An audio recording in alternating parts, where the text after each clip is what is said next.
తాకట్లో ఉన్న బంగారాన్ని విడిపించి ఆ రోజున మార్కెట్ ధర కట్టి మిగిలిన డబ్బును మీకు అందిస్తుంది కొమ్మూరి గోల్డ్. నమస్కారం, మీరు చూస్తుంది ఐ డ్రీమ్. నేను మీ కీర్తి. నాతో పాటు ప్రముఖ ఆస్ట్రాలజర్ బ్రహ్మశ్రీ నందిబట్ల శ్రీహరి శర్మ గురువు గారు ఉన్నారు. నమస్తే గురుగారు. వాగర్థావివ సంపృక్తౌ వాగర్థ ప్రతిపత్తయే జగతః పితరౌ వందే పార్వతీ పరమేశ్వరౌ. ఆదిత్యాయ చ సోమాయ మంగళాయ బుధాయ చ గురుశుక్రశనిభ్యశ్చ రాహవే కేతవే నమః. శృంగేరి జగద్గురు పీఠాధిపతులకి, కంచి పీఠాధిపతులకి నమస్కారములు తెలియచేసుకుంటూ కార్యక్రమాన్ని ప్రారంభిద్దాం. గురుగారు, ఏదైనా ధర్మ సందేహం మనసులో మెదిలితే ముందుగా నేను ప్రశ్నించేది, ఆ జవాబు నాకు చాలా కరెక్ట్గా విత్ ప్రూఫ్స్ చెప్పేది మీదే కాబట్టి మిమ్మల్ని అడుగుతాను. ఇప్పుడు ఆడవాళ్ళం బొట్టు పెట్టుకుంటాం కదా, మా పసుపు కుంకుమలు ఇచ్చినప్పుడు ఎప్పుడు కూడా ఒక కన్ఫ్యూజన్. ఇప్పుడు నేను వెళ్తే ఈ వేలు పెట్టకూడదండి, ఈ వేలు పెట్టాలండి అంటారు. ఇంకొకరేమో ఈ వేలు పెడతారు. రకరకాల 5 వేలు యూస్ చేస్తూ ఉంటాం, 4 వేలు యూస్ చేస్తూ ఉంటాం. యాక్చువల్గా ఏ వేలు యూస్ చేయాలి, దానికి ఏదైనా రీజన్ బిహైండ్ ఉందా? ఒక్కొక్క సందర్భానికి ఒక్కొక్క వేలు అట్లా ఏమైనా ఉందా గురుగారు? ఇక్కడ మనకు శాస్త్ర ప్రకారము మనకు ఉన్నటువంటిది ఈ 5 వేళ్ళు. అంటే చాలామంది బొట్టు పెట్టడానికి అనేక ఆ, వేళ్ళు వాడతారు. హ్మ్. అంటే దీంట్లో కూడా శాస్త్రీయత అనేటువంటిది ఉందమ్మా. ప్రధానంగా మనం బొట్టు పెట్టుకోవాలి అని అన్నప్పుడు ఏ వేలు ధరించాలి, ఎదుటి వాళ్ళకి ఏ విధంగా, దేవతా చిత్రపటాలకి ఏ విధంగా, హ్మ్. పితృదేవతా చిత్రపటాలకి ఏ విధంగా, ఓహ్! ఆ డిఫరెన్సెస్ దీనికి కూడా ఉంటాయి. ఉన్నాయి. అందుకనే మీరు గమనించుకున్నట్లయితే ప్రధానంగా చాలామంది చేసే తప్పులు ఇవి. కేవలం ఇట్లాంటివి తప్పులు కాకుండా అనేకమైనటువంటి తప్పులు సాధారణంగా ఒక నిత్య జీవితంలో ఒక 4 తప్పులు మనం తెలియకుండా చేస్తున్నాం. హ్మ్. వాటి గురించి మనం డిస్కస్ చేసుకున్నాం. ఆ 4 తప్పులలో మొట్టమొదటిది ఈ బొట్టు సంబంధించినటువంటిదమ్మా. గురుగారు. మన ఇంటికి ఎవరు వచ్చినా మనము బొట్టు పెట్టుకొని సౌభాగ్యవతులకి వచ్చిన వాళ్ళకి మళ్ళీ బొట్టు పెడతాం. హ్మ్. కానీ మనం బొట్టు పెట్టుకునేటప్పుడు ప్రధానంగా ఇంట్లో ఆడవాళ్ళు ఇది తీసుకొని మనం ఈ యొక్క మధ్య వేలుతో మనం పెట్టుకోవాలి. ఓకే. ఎదుటి వాళ్ళకి బొట్టు పెట్టేటప్పుడు మాత్రం బొటన వేలితో వాళ్ళకి పెట్టాలి. హుహు. ఇది ఎందుకంటే కాదు. ఇది మధ్య వేలు మనకు ఆయుఃకారకుడు హ్మ్. ఈ విధమైనటువంటిది. పైగా మనము ఎప్పుడు కూడా ఎదుటి వాళ్ళ మంచిని కోరుకోవాలి. ఇది శుక్రునికి సంబంధించినటువంటి వేలు. శుక్రుడు అంటే సౌభాగ్యకారకుడు. హ్మ్. కాబట్టి నాలో ఉన్నటువంటి ఆ బొట్టు పెట్టేటువంటి అనగా ముత్తైదులు ఇంటికి వస్తుంటారు. గురుగారు. లేదా మనం ఏదైనా పూజ చేసుకుంటే వాయినం ఇవ్వడానికి, వాయినం తీసుకోవడానికి వస్తారు. మనం ఇస్తుంటాం. హ్మ్. అంతేకాకుండా ఫంక్షన్స్ అవుతుంటుంటాయి. ఇంట్లోని తల్లిదండ్రులు సంబంధించినటువంటి వాళ్ళొచ్చి బట్టలు పెట్టాలని అంటారు. హ్మ్. పెట్టేటప్పుడు హ్మ్. ఇలా ఈ సందర్భంగా ఎదుటి వాళ్ళు ఎవరైనా కానీ, సొంత వాళ్ళైనా, పరాయి వాళ్ళైనా ఎవరైనా కానీ బొట్టు పెట్టేటప్పుడు ఎదుటి వాళ్ళకి ఈ బొటన వేలు పెడతాం. ఎందుకంటే ఇది శుక్రునికి సంబంధించిన వేలు. హ్మ్. అంటే మనలో మనం చిన్న, పెద్ద అని పక్కకు కాదమ్మా. మనలో ఒక ఆత్మ ఉంటుంది. అది దేవతా స్వరూపం. హ్మ్. గౌరీ స్వరూపం. కాబట్టి నువ్వు సుమంగళిగా ఉండాలమ్మా ఎక్కువ కాలం అనే మనస్సులో వచ్చేటువంటి ఆలోచనతో మనం ఈ వేలుతో బొట్టు పెడితే గనక పెట్టిన వాళ్ళకి, పెట్టించుకున్న వాళ్ళకి చాలా సౌమంగళ్యత గుళ్ళో సిద్ధి గురుగారు? కలుగుతుంది. ఎక్కడైనానమ్మా మనం ఎదుటి వాళ్ళకి పెడితే ఈ విధంగా బొట్టు పెట్టాలి. హ్మ్. పురుషులైనా, స్త్రీలైనా ఎవరికైనా. హ్మ్. మనం పెట్టుకునేటప్పుడు మాత్రం మధ్య వేలుకి పెట్టుకోవాలి. రైట్. ఇక చాలామంది ఈ సంబంధించినటువంటి దేవతా చిత్రపటాలకి హ్మ్. పెట్టేటప్పుడు టైం కలిసొస్తుందనే ఉద్దేశంతో విగ్రహాలు కానీ, దేవతా చిత్రపటాలు కానీ ముందర పెట్టుకొని, హ్మ్. ఒక వేలుతో ఈ గంధం. వేలుతో గంధము, ఈ వేలుతో కుంకుమ టక్క, టక్క, టక్క, టక్క, టక్క ఇట్లా పెట్టేసేసుకుంటూ వెళ్ళిపోతుంటారు. హ్మ్. ఇది చాలా తప్పు. ఓహ్! కేవలం దేవతా సంబంధమైనటువంటి విగ్రహాలకి, చిత్రపటాలకి ఈ యొక్క ఉంగరం వేలే మనం ఇది దేవతా సంబంధించినటువంటిది. హ్మ్. గంధమైనా, శుభత్వాన్ని పసుపైనా ఈ ఏదైనా వేలుతోనే కానీ వాడాలి. ఏముందమ్మా ఒక ఒక క్లాత్ మనం ఒంటి మీద హ్మ్. పెట్టుకొని చక్కగా గంధాన్ని ముంచి ఫస్ట్ దేవతా చిత్రపటానికి విగ్రహానికి పెట్టిన తర్వాత ఆ క్లాత్కి ఇలా తుడుచుకోవడం, హ్మ్. మళ్ళీ కుంకుమ అద్దడం, హ్మ్. ఇలా చేసుకుంటుంటే గనక అన్ని విధాలుగా మనకు ఈ వేలుతో శుభత్వం. ఇక పితృదేవతా చిత్రపటాలకి మాత్రము చూపుడు వేలు మాత్రమే వాడాలి. హ్మ్. అందుకనే మీకు ఈ సంబంధించినటువంటి ఏదైనా పితృ కార్యక్రమాలు జరుగుతున్నటువంటి వాళ్ళ ఇంట్లలో పిండ ప్రదానం చేస్తున్నప్పుడు లేదా ఏ క్షేత్రానికైనా పిండ ప్రదానం చేసిన తర్వాత విభూతిని ఇలా మీరు నీటితో తడిపి ఇలా పెట్టండి అని అంటారు. ఈ వేలుతో పెట్టాలి. హ్మ్. మన ఇంట్లో చూపుడు వేలు. మనం పెట్టినట్టుగా ఈ వేలుతో పెట్టకూడదు. మరి పిండ ప్రదానానికి ఖచ్చితంగా ఈ వేలు అన్నప్పుడు పితృదేవతా సంబంధమైనటువంటి ఈ వేలు. కాబట్టి పితృదేవతా చిత్రపటాలకి ఈ వేలు పెట్టాలి. ఇది చేస్తే చాలమ్మా. అంతకు హ్మ్. మించి ఇది చాలా సింపుల్‌గా ఉండేటువంటిది. కాబట్టి ఈ విధమైనటువంటి విధానమే శాస్త్ర ప్రకారం అందరూ ఆచరించడం అనేటువంటిది చెప్పవచ్చమ్మా. గురుగారు, ఇప్పుడు నాకొచ్చిన 4 ధర్మ సందేహాల్లో ఒకటి మీరు నివృత్తి చేశారు. ఇంకో విషయం, పెద్దవాళ్ళకి నమస్కారం ఎలా పెట్టాలి? అంటే జనరల్‌గా మనం ఇలా వంగి ఇలా దండం పెడతాం. లేదా కొన్నిసార్లు చూస్తాం మార్వాడీస్ అయితే మోకాళ్ళని టచ్ చేస్తూ ఉంటారు ఎక్కువ శాతం.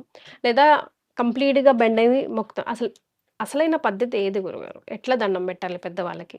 మనము ఎవరైనా మఠాధిపతులు, పీఠాధిపతులు, సన్యాసులు ఉన్నా కానీ వెళుతూ ఉన్నప్పుడు వాళ్ళకి పాదాలకి నమస్కారం తాకకూడదు. హ్మ్. సాష్టాంగ నమస్కారం తలకాయనిచ్చడం. స్త్రీలైతే మామూలుగా మోకాళ్ళ మీద వరకే ఉండి తలకాయ పెట్టడం. హ్మ్. ఇక మన ఇంటికి పెద్దవాళ్ళు ఎవరు వచ్చినా, లేదా మనం ఎక్కడికి వెళ్ళినా, ఫంక్షన్స్‌కి వెళ్ళినా పెద్దవాళ్ళు కనపడ్డా ఖచ్చితంగా వాళ్ళకి ఆశీర్వచనం తీసుకోవాలి. హ్మ్. అయితే ఒకప్పుడు ఈ శాస్త్రాన్ని అందరూ పాటించేవాళ్ళు. ఈ మధ్య సినిమా ప్రభావాలు, టీవీ సీరీస్ ప్రభావము చాలా చోట్ల పెద్ద పెద్ద వాళ్ళ ఇళ్లలో ఫంక్షన్‌లయినా గానీ, ఆ ఫంక్షన్‌లలో చూస్తుంటాం. పాపం ఎంతో భక్తితో ఎదుటి వాళ్ళ మీద ఉండే గౌరవంతో ఆ వధూవరులు నమస్కారం చేస్తుంటారు. పెద్దవాళ్ళు కూడా నువ్వు చేస్తున్న దాంట్లో తప్పు ఉంది అని చెప్పి తప్పు కూడా చూపించలేకపోవడం వల్ల, ఆ పిల్లలు ఆశీర్వచనము సరిగ్గా పొందలేకపోతుంటారు. హ్మ్. ప్రముఖమైన రాజకీయ నాయకుల ఇళ్లలో పెళ్ళిళ్ళు చూసినా, పెద్ద కుటుంబాల ధనవంతుల ఇళ్లలో పెళ్ళిలో ఆ వీడియో క్లిప్పింగ్‌లు చూస్తే, నమస్కారం ఇలా పెట్టేసేస్తుంటారమ్మా. హ్మ్. అంటే ఏమైపోతుంది? సపోజ్ ఇప్పుడు మనం ఎదుటి వ్యక్తి ఒక వ్యక్తి ఉన్నాడు. నమస్కారం చేశాము. హ్మ్. మనకు పా ఆహ్, ఉన్నది ఎదుటి వాడికి అపోజిట్ అవుతుంది కదా! హ్మ్. అప్పుడేమైపోద్ది 2 చేతులు ఎదురు వాళ్ళకి ఇలా పెట్టినప్పుడు, మన ఎడమ చెయ్యి వాళ్ళ కుడి కాలుకి తాకుతుంది. హ్మ్. మన కుడి చెయ్యి వాళ్ళ ఎడమ కాలుకి తాకుతుంది. హ్మ్. మరి ఆశీర్వచనం నెగెటివ్‌లోకెళ్ళిపోతుంది. రివర్స్‌లో వస్తుంది గదా! ఓహ్! అట్లా ఆ! ఉండకూడదా గురుగారు? అందుకని మనం ఏం చేయాలంటే, మనం ఎదుటి వాళ్ళకి నమస్కారం పెట్టేటప్పుడు, మన ఎడమ చేతితో వాళ్ళ ఎడమ కాలుని స్పృశించడం. హుహు. అలాగే మన కుడి చేతితో వాళ్ళ కుడి కాలుని ఇలా స్పృశించి, ఇలా మనం కుడి కన్నుకి, ఎడమ కన్నుకి అద్దుకోవాలి. హ్మ్. ఇది మన ఇంట్లో వచ్చినటువంటి పెద్దవాళ్ళకి సంబంధించినటువంటిది. అయితే కొంతమంది ఉపాసనా పరులు, పీఠాధిపతులు, హ్మ్. అలాగే ఈ సంబంధించినటువంటి ఆహ్, ఈ శ్రీచక్రార్చన ఇట్లాంటివి చేసుకునే వాళ్ళుంటారు. గురుగారు. ఆహ్, పాదుకాంత దీక్షాపరులు, హ్మ్. వేద పండితులు వీళ్ళందరికీ కూడా పాదాలు టచ్ చేయకూడదమ్మా. హ్మ్. ఇది నియమం. హ్మ్. వాళ్ళకి ఎదురుంగా వాళ్ళకి కొద్దిగా దూరంగా వాళ్ళ పాదాలకి కొద్దిగా దూరంగా మనం చెప్పినట్టుగానే ఇలా పెట్టి హ్మ్. తీసుకోవాలి. అలాగే దేవతా విగ్రహాలు కూడా కొన్ని బయట ఉంటుంటాయి. ఆ 2 కాళ్ళు మనం పట్టుకుంటాం. హ్మ్. పట్టుకున్నప్పుడు నమస్కారం చేసేటప్పుడు కుడి కాలు ఎడమ చేత్తో, ఎడమ కాలు కుడి చేత్తో పట్టుకో. హ్మ్. అట్లా కాదు. మళ్ళీ క్రాస్. అక్కడ కూడా ఇలా క్రాస్‌గా పెట్టుకొని మొత్తం చేసుకోవాలి. పాదమంతా టచ్ అవ్వాలా? అవసరం లేకపోతే లేదు. పెద్దన వేలే టచ్ అవ్వాలి అని అంటూ బొటన ఉంటారు. వేలు టచ్ చేసినా అంతేనా? చాలమ్మా. హ్మ్. అంతే. రైట్. గురుగారు ఇకపోతే మనం నిత్య జీవితంలో ఇంట్లో నుంచి బయటికి వెళ్తూ ఉంటాం, వస్తూ ఉంటాం. వెళ్తూ ఉంటాం, వస్తూ ఉంటాం కదా! మనం తిరిగి ఇంటికి వచ్చినప్పుడు మన నెగెటివ్ ఎనర్జీ అంతా మన పాదాల్లోనే ఉంటుంది అంటూ ఉంటారు గదా! మరి ఇంటికొచ్చిన తర్వాత ముందుగా అసలు పాదాలని ఎక్కడ కడుక్కోవాలి? ఇప్పుడున్న పరిస్థితుల్లో ఆరు బయటలవి లేవు గదా గురుగారు. అంతా అవును. అపార్ట్‌మెంట్ కల్చర్ వచ్చేసింది గదా! అలాంటి వాళ్ళకేమైనా ఆల్టర్‌నేట్స్ ఉన్నాయా? అంటే పూర్వకాలంలో అయితే ఇంటి గేట్ దగ్గరికి రాగానే పక్కన బకెట్‌లో ఇన్ని నల్లాలుండడం, నీళ్లు బకెట్‌లో నీళ్లు పెట్టేసేవారు. పెట్టేసుకొని వచ్చేవాళ్ళు కాళ్ళు కడుగు ఎందుకనంటే ఎక్కడెక్కడి నుంచో తిరిగి వస్తుంటాం. చాలామంది దిష్టి తీసినవో, లేకపోతే ఏదైనా కానీ సంబంధించిన నకారాత్మక శక్తి ముఖ్యంగా శ్మశానాల గుండా వస్తున్నప్పుడు ఆ యొక్క శ్మశానం బూడిద కాళ్ళకి తగిలిన ఆ యొక్క నెగెటివ్ ఎనర్జీ వాళ్ళకొచ్చేసేస్తుంది. హ్మ్. ఇలా చాలామంది 4 కూడళ్ళు, 3 కూడళ్ళు, 2 కూడళ్ళ చోట దిష్టి తీసినటువంటి అంటే వాళ్ళకున్నటువంటిదంతా కూడా తీసి పక్కకు పడేస్తారు. హ్మ్. అది ఎవరు తొక్కినా, ఆ తొక్కిన ప్రాణికి ఆ యొక్క సంబంధించినటువంటి దోషం అంటుకుంటుంది. ఓహ్! తెలియదు. హ్మ్. కాబట్టి ఇంటి నుంచి బయటికి రాగానే ఖచ్చితంగా కాళ్ళు మనం శుభ్రపరుచుకోవాలి. హ్మ్. ఇది నియమం. ఇప్పుడు అపార్ట్మెంట్ కల్చర్‌లో అనేటువంటిది మనకు కింద కూడా నల్లాలుంటాయి కాబట్టి సాధ్యమైనంత వరకు అక్కడ కిందనే మనం ఇంట్లోకి రాకముందే కింద కడుక్కోవడం. హ్మ్. లేదా అపార్ట్మెంట్‌లోనైనా కానీ నీళ్ళు మనకెక్కడ కూడా నల్లా ఫెసిలిటీ లేదన్నప్పుడు మన ఇంటి తలుపు ముందర ఒక చిన్న బకెట్ పెట్టుకొని, ఒక గుడ్డ గనక పెట్టుకొని, ఆ గుడ్డతో తుడుచుకొనైనా కానీ లోపలికి మనం ఇంట్లోకి ప్రవేశించాలి. ఇంట్లోకెళ్ళిన తర్వాత బాత్రూమ్‌లో కాళ్ళు కడుక్కోవడం అనేది కాదు. ఇక ముఖ్యంగా పురుషులైతే కాళ్ళు కడుక్కునే విధానం ఎలా చెప్పబడింది శాస్త్రంలో, స్త్రీలకి కూడా చెప్పబడింది. పురుషుడైతే ఎందుకంటే ఏది చేసినా మనకు పితృదేవత అనుగ్రహం కావాలి. కాబట్టి ముఖ్యంగా పురుషుడు అనేటువంటి వాడు ముందుగా తన కుడి కాలుని శుభ్రపరుచుకొని, తర్వాత ఎడమ కాలు శుభ్రపరుచుకోవాలి. హ్మ్. స్త్రీ ముందుగా ఎడమ కాలుని శుభ్రపరుచుకొని, తర్వాత కుడి కాలు శుభ్రపరుచుకొని ఇంట్లోకి రావాలి. ఓహ్! అది ఈ కూడా ఉంటదా ఈ గురుగారు? నియమం ఉందమ్మా. హ్మ్. చాలామంది కాళ్ళు కడుక్కునేటప్పుడు ఒక కాలుతో ఇంకో కాలు రుద్దుతుంటుంటారు. మహాదోషం అమ్మ అది. ఓహ్! స్నానం చేసేటప్పుడైనా కానీ, ఆ! అలాగే ఒక కాలుని పెట్టి ఇంకో కాలుని రుద్దేసేసి అది చేస్తుంటాం. మహాదోషం అమ్మ అలా చేయకూడదు. అవునా గురుగారు? చేతులతోనే రుద్దుకోవాలంతే. అంతేనమ్మా. రైట్. సో, నాకొచ్చిన 4 ధర్మ సందేహాల్లో 3 క్లియర్ అయిపోయాయి. ఫైనల్ అతి ఉత్సాహంతో అడుగుతున్నాను గురుగారు. అంటే మనది కాదు కదా శాస్త్రం. ఇప్పుడు నీకెందుకు ఆ డౌట్ వచ్చింది అని అనకుండా మీరు ముందే క్లారిటీ ఇస్తున్నాను. ఇప్పుడు ఎంగేజ్‌మెంట్‌కి ఈ రింగే వాడతాం. ఎందుకని గురుగారు? లైక్ ఈ ఫింగరే వాడతాం. రింగ్ ఫింగర్ అని దీనికి పేరు గూడా ఉంది. హ్మ్. మనం రింగ్ ఫింగర్ అనే అంటాం. ఎందుకు ఇదే వేలు? దీని వెనకాల ఉన్న శాస్త్రం ఏంటి? ప్రధానంగా మనకున్నటువంటి 5 వేళ్లలో జీవితంలో ఒక మాధుర్యము, కొత్త జీవితానికి నాంది పలికేటువంటిది వివాహ ఘట్టం. అందున పాణిగ్రహణం అనేటువంటిది మనకుంది. హ్మ్. వధూవర నిశ్చయం అంటే పాణిగ్రహణం అని అంటారు. హ్మ్. అందుకనే పూర్వకాలంలో షేక్ హ్యాండ్ ఇచ్చి అనేటువంటిది ఏ స్త్రీ ఏ పురుషుడికి ఇచ్చేవాళ్ళు కారు. హ్మ్. ఇప్పుడుగా ఆఫీసులు అన్నీ వచ్చిన తర్వాత ఇక మామూలుగా నార్మల్ పలకరింపుగానే అయిపోయింది. నార్మల్ అయిపోయింది. హ్మ్. కానీ ఈ యొక్క పాణిగ్రహణం అనేటువంటి సందర్భంగా వధూవర నిశ్చయం చేసుకునేవాళ్ళు. దీంట్లో భాగంగా ఎంగేజ్‌మెంట్ అనే దాంట్లో భాగంగా మనకు విదేశాల నుంచి వచ్చినటువంటిది రింగ్ మార్చుకోవడం. అంటే హ్మ్. అక్కడ ఉన్నటువంటి మతాల ప్రకారము అది యాక్సెప్టబుల్ అయింది. అయితే ఎందుకు ఈ విధంగా ఈ రింగ్ ఫింగర్ అనగా ఈ ఉంగరం వేలుకి ఎందుకు పెడతారు అనేటువంటిది అని అన్నప్పుడు చూసుకుంటే, ముఖ్యంగా సైన్స్ ప్రకారం చూసుకుంటే ఈ యొక్క సంబంధించినటువంటి ఈ ఉంగరం వేలు ఏదైతే ఉంటుందో ఇది మన హృదయానికి, గుండెకి బాగా కనెక్ట్ అయ్యి ఉంటుంది.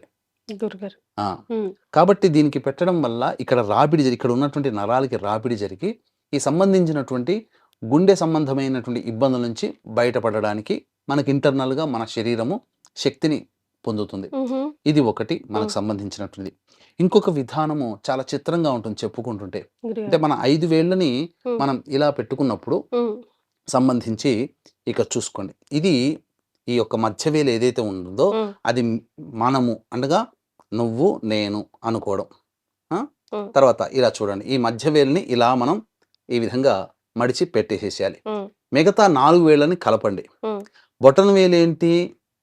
మన తల్లిదండ్రులు. హ్మ్. చూపుడు వేలేంటి? మన తోబుట్టువులు. చిటికెన వేలేంటి? సంబంధించినటువంటి మన యొక్క స్నేహితులు, పరిచయస్తులు వాళ్ళందరూ. హ్మ్. కాబట్టి ఇక్కడ ఈ మధ్యలో ఉన్నటువంటి మధ్య వేలు మనము అని నేను హ్మ్. లేదా నువ్వు, నేను అని ఇద్దరిని సూచించేటువంటిది. హ్మ్. ఇక తరువాత వీళ్ళకి ఈ వివాహం అయిన దారభ్యత అంటే ఎంగేజ్‌మెంట్ అయిన దారభ్యత మనమే ప్రధానం ఇక్కడ. అంటే ఇక్కడ ఏంటి ఇక్కడ ఈ ఉంగరం వేలు ఏంటి? జీవిత భాగస్వామిని సూచించే స్థానం. ఇక్కడ మనము. కాబట్టి ఇలా చూసుకుంటే బొటనవేలు తల్లిదండ్రులు అయినా గాని వి విడిపోతుంది. ఇక చూడండి ఇక్కడ హ్మ్. బొటనవేలు కలుస్తుంది. అలాగే సోదర సోదరీమణులు వీళ్ళు మనం లేకున్నా గాని మన తదనంతరం గూడా ఉంటారు. వాళ్ళు స్నేహితులు మనం లేకున్నా, ఉన్నా లేకున్నా కానీ. కానీ మీరు ఉంగరం వేలుని ఇలా చూడండి. అనండి. అసలు ఉంగరం వేలు కదలదు. ఉంగరం వేలు ఇంక కదలదు. మీ ఆ! ఈ ఉంగరం వేలు మీరు ఈ వేలుని చేయగలుగుతారు, చూపుడు వేలుని కలపగలుగుతారు, చిటికెన వేలుని కలపగలుగుతారు. ఉంగరం వేలుని కలపండి. వామ్మో! కలపలేరు. అంటే కష్టమే ఇది అది. శాశ్వతమైనటువంటి స్థితి. అంటే మన ఇద్దరికీ వివాహం జరగబోతుంది. మన ఇద్దరం కలిసే ఉండాలి. ఈ ఇక్కడ తల్లిదండ్రులు మన నుంచి విడిపోయినా, దూరంగా గనక వారు మరణించినా మనం బతకగలుగుతాం. కానీ స్నేహితులు, తోబుట్టువులు మనల నుంచి కొంతకాలం ఉండి పోతారు. స్నేహితులు. కానీ ఇది మనం శాశ్వతం. మనం కలిసి ఉండాలి అనేటువంటిది. కాబట్టి ఇక్కడ నువ్వు, నేను సూచించేది మధ్యవేలు. హ్మ్. కానీ ఈ యొక్క చూపుడు ఉంగరం వేలనేటువంటిది బంధాన్ని సూచిస్తుంది. మనిద్దరం ఉంటేనే ఇది ఉంటుంది. కలిసి ఉండాలి. మనం హ్మ్. ఇద్దరిలో ఒకరు లేకపోయినా ఈ బంధం పోతుంది అని సూచించే తత్వం. కాబట్టి అంత ఇక్కడ అర్థం ఉంది. అంత అర్థం ఉంది కాబట్టి ఉంగరం వేలుకి తొడుగుతారు. అంటే ఇది ఒక్కసారి నిన్ను చేపట్టాను. జీవితాంతం ఇక నీతోనే అనే అనేటువంటి సూచికగా సూచించేటువంటిదమ్మా ఇది. రైట్. చాలా సంతోషం గురుగారు. 4 డిఫరెంట్ ధర్మ సందేహాలు ఈరోజు ఈ వీడియో ద్వారా నివృత్తి చేశారు ఐ డ్రీమ్ ప్రేక్షకుల కోసం. ధన్యవాదాలు. సర్వం శ్రీ ఉమామహేశ్వర పరబ్రహ్మార్పణమస్తు.